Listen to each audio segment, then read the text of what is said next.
Kyrie Irving. So most people just think I have a very negative opinion of him because I've made the overrated videos and people just think that I hate on him and that I'm unjustified and a whole bunch of other words people have called me over the internet. You know, I'll live with it. Call me mean words over the internet. There is two scenarios in the way this plays out for Kyrie Irving now that he's on the Celtics. A, there is the aspect of there was almost minimal to even no impact. Think about this. What do you think Kyrie's going to do now that he's not on a team with LeBron? He's going to go from 25 to 30 points? Okay. Well, Isaiah Thomas gave him 28.5, so he's going to be a 1.5 point per game better than Isaiah Thomas. Oh, no, it said he's going to be a better defensive player than Isaiah Thomas because you can't really play defense at 5'9". Well, Kyrie can't play much defense at 6 foot, 6'1". Oh, he's going to be a better leader on that team. Isaiah Thomas kind of rallied that team together even after guys like Al Horford and Marcus Smart and Avery Bradley were already on that team, and he still kind of rose to become the team leader after being traded there, not even a drafted guy there. You know, I talked about if Kyrie were to be traded, how much of an impact he would have, and everyone kind of came after me saying, oh, you just hating on him, oh, you just don't like him. You know who's a lot smarter than me? Guys who make betting lines in Vegas. They're a lot smarter than me. They got a lot more resources than me. And you know how much of an impact they think Kyrie is? Let me tell you, and this is where you guys love this. Kyrie Irving's trade to the Celtics changed their chances to go to the NBA Finals that much. It changed the Cleveland Cavaliers' chances to go to the Finals that much. Their betting line to go there, both teams, stayed exactly the same. What's that tell you? It's not a matter of that I don't like him or that I'm specifically targeting him. There's a lot of other players who fall in his scenario. I just don't talk about them as much because they're not as high profiled or as hyped and or talked about as him. But think about it. If you get a guy like, and I love Allen Iverson. I think most people love Allen Iverson. Allen Iverson was the same way. He was a lot of points, but not necessarily huge impact. And people think, oh, well, it is an impact. But when you're a ball dominant centric point guard, you really don't get the full potential of your team, even if your team does well with you fulfilling that role. Think about it. This is the LeBron argument. It's LeBron leaves Cleveland, they go from 60 wins to 19 wins, and it's a dumpster fire. He leaves Miami, and they go from the NBA Finals back 4 straight years to being a dumpster fire for a year and a half. There's guys whose actual stats and play is impactful, and there's other guys who just kind of put up numbers. And then who you decide to like between those guys, that's your own personal opinion. I'm simply stating mine. With the final one, I want to talk about this. With Kyrie's impact and the difference being is, and especially with that team, is he's not a pass-first point guard. And when you're the Celtics, from your perspective, you've acquired all these young players. You have multiple first-round draft picks coming in the next 2 to 3 years. Do you really want a guy who's more so trying to get his than help these other guys develop, help these other guys grow? And you might be one to say from the Celtics perspective, hey, F it, we got Kyrie. That's our one for sure star, even if these other guys don't become the players that we think they'll be.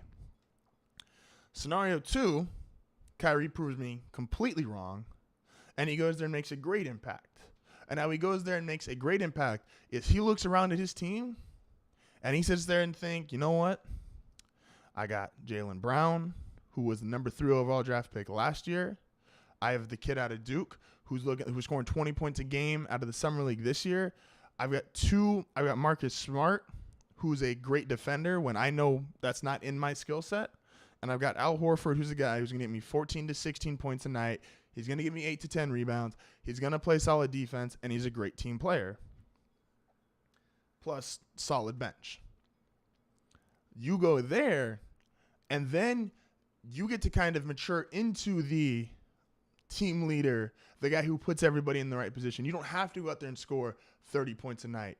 You can sit there and get 24, 26 points tonight, and you can get those 9, 10 assists so that your 2-star, 6'8" wing players can go get their 20 points. You can let Al Horford get his rebounds, play defense. You can let Marcus Smart guard the other team's best guard. That's making an impact. And Kyrie goes to the Celtics and do that. It's a win-win, and probably for the Celtics, it's a better long-term win than even for the Cavs. Because the Cavs are only going to have the one first-round pick to really build off of. LeBron's still gone, regardless of what him and Isaiah Thomas do this year. So the Cavaliers, they're kind of screwed after this year. Celtics, if they get that Kyrie Irving, who's willing to step into the role of team leader, who's willing to step into the role of being the guy who puts everyone in the right position, who's willing to embrace not just being the numbers guy, not just being the I'm going to get my own, that is impact. That is a well-done trade. And that is the best case scenario for the Celtics, especially because then he's on your team, and while you don't get to give him the super max deal, you still get to give him the 5-year max deal, offer him more money than anybody else can, and keep your young nucleus together. And Jason Tatum, I didn't say his name earlier, from Duke. And I think to go back to my first point, the proof and the ultimate, well, where does Kyrie really stand in terms of impact and how scared people are of him? 76ers fans, or at least new 76ers fans, because you guys really weren't relevant in the last 5 to 10 years. I don't know where you guys were, but they went crazy on Twitter last night. I mean, they went balls to the walls crazy. There was, oh, now that Kyrie's off the Cavs, we're closer to the Celtics, or now we're even closer to the Cavaliers. We're going to be the 3 seed in the East, and now we have a chance to take down either team and get to the finals. There's delusion. They're psychotic. And I even defend fans for just being fanatical. That is a combination of the 3 words. I don't know where Sixers fans get off thinking that, oh, we're going to be this great. We're going to be this next super team. How many games did you guys win last year? When was the last time you guys were in the playoffs? When was the last time you had a winning season? Oh, that's right. We're going on almost a decade. Okay. When you're not a playoff team, you're a lottery team 4 straight years. You have the worst record in the NBA 7 years running. Overall 7 years. Don't worry. The Nets are really trying to catch up to you guys. They're doing their best to lose 60 games a season. But when you've got a track record of 6, 7 years, losing 300, 350 games over that stretch, don't come out talking about how you're going to be a playoff team because Kyrie Irving got traded to the Celtics, and now that puts you closer to the Celtics and the Cavaliers. Worry about getting Ben Simmons healthy. Worry about Joel Embiid not breaking his ankle dancing on a stage with Meek Mill. Worry about Markelle Fultz proving that he can play at the next level. You got a whole bunch of other things you need to worry about before you even talk about being a top 3 seed. Especially, you haven't even made the playoffs in the East. Brooklyn's made the playoffs in the East the last 7 years. And they spent the last 4 losing 60 games a year. Sixer fans, I don't want to hear it. Thank you guys for watching. Hope you enjoyed the video. Don't forget to like and subscribe. YouTube, SoundCloud, and iTunes. Also, don't forget to follow me on Facebook, Instagram, Snapchat, and Twitter. If you'd like to see more videos, click right here on my chest. And I will see you guys next time.